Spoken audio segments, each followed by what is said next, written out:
One day Moses was tending the flock of his father-in-law Jethro, the priest of Midian.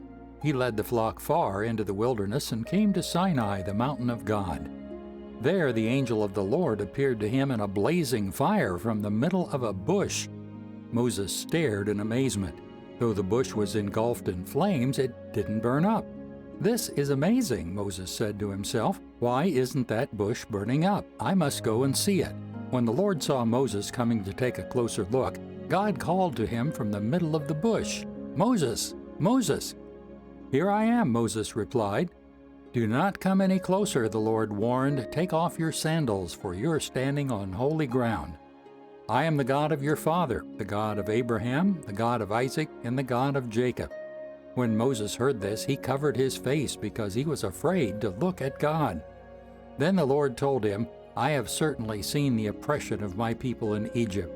I have heard their cries of distress because of their harsh slave drivers. Yes, I am aware of their suffering.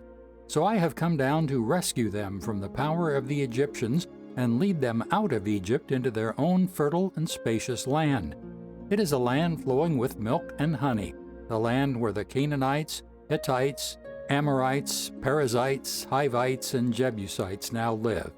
Look, the cry of the people of Israel has reached me, and I have seen how harshly the Egyptians abuse them. Now go, for I am sending you to Pharaoh. You must lead my people out of Egypt." But Moses protested to God, "Who am I to appear before Pharaoh? Who am I to lead the people of Israel out of Egypt?" God answered, "I will be with you, and this is your sign that I am the one who has sent you. When you have brought the people out of Egypt, you will worship God at this very mountain." But Moses protested, "If I go to the people of Israel and tell them, 'The God of your ancestors has sent me to you,' they will ask me, 'What is his name?' Then what should I tell them?"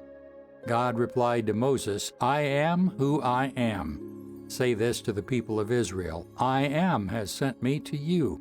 God also said to Moses, "Say this to the people of Israel, 'Yahweh, the God of your ancestors, the God of Abraham, the God of Isaac, and the God of Jacob has sent me to you.' This is my eternal name, my name to remember for all generations. Now, go and call together all the elders of Israel. Tell them, 'Yahweh, the God of your ancestors, the God of Abraham, Isaac, and Jacob, has appeared to me. He told me, I have been watching closely, and I see how the Egyptians are treating you. I have promised to rescue you from your oppression in Egypt. I will lead you to a land flowing with milk and honey, the land where the Canaanites, Hittites, Amorites, Perizzites, Hivites, and Jebusites now live. The elders of Israel will accept your message.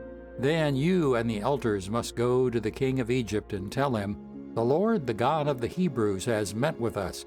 So please let us take a 3-day journey into the wilderness to offer sacrifices to the Lord our God.' But I know that the king of Egypt will not let you go unless a mighty hand forces him. So I will raise my hand and strike the Egyptians, performing all kinds of miracles among them. Then at last he will let you go, and I will cause the Egyptians to look favorably upon you.